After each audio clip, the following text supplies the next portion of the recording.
Mais le problème que j'ai, ça ne demande pas de GPS. Vous pouvez m'envoyer 3 chars de combat tout de suite. Oui, l'oban a tenu non a ya bengi sikoyo, batuti ya kope sur place. Alors biba landaye na mort que na chemise à blé, oya lata ke baby na makila.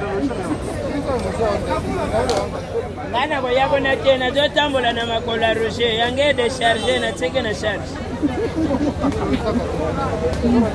Bon, bajuro na jana voiture te, mwana musala sokola ke voiture atandi na singa bayibi yango. Oui, Mercedes 218, nouveau modèle marque Samsung. Wow. Bochaza lupango Victoire acha na pusu, aya nango bandane na zwikli.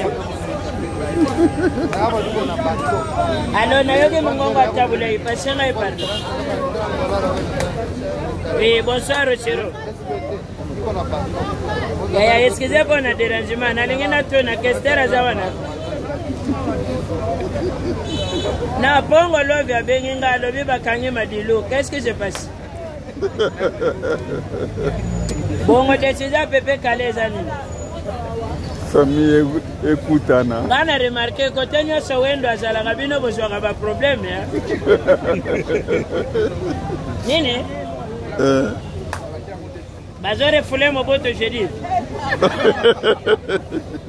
Abonnez à le père Laurent. Ah ouais, les nini. Ndenga kiseka dia ye moboto a sévérité. Mais moboto a mené des troubles. Vewana laissa biso 1 million mikate à l'époque. Basanga le mulot parle. Allo frère Alain, alingena tona boni basanga mari misam. Oh. Nini? Mari misam akota libala papa bien.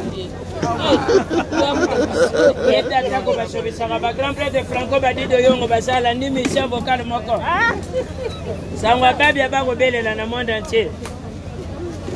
Albati na tobole bokolo misu. Asenga Saddam. Allo Saddam boni niwa. Na toni Congolote na lobi boni niwa. Ya uzoyo kasoni tozo tunanga sotrazo sana drink tonini. Sotrazo landa yona tata na yokaka nenge bokenda mboke developa to koma na transco nation mouton. Et mora kolea. Ah, bo remarquer que Jona Mbaba vandela ka santé na ye. Basenga babolan. Oh. Allo babolan ni mbisa bona dérangement. Nalingena tona bokuta ngana lutumba. Lobana lutumba famille na yena famille mwasi babebani. Famille lutumba ba déclarer ba moni moto ba che monument na Sanef. Mais ma pekana lukete zo mona na tezana kapela to akena. Non via pesi ko fi devoir. Yala ba mo kola ko kufa kake go bete beta ke me kofi asale rera lo bisinga ba konda edi ya me go bima. Sega kufa na ngona posh. Ede sililo le liaka.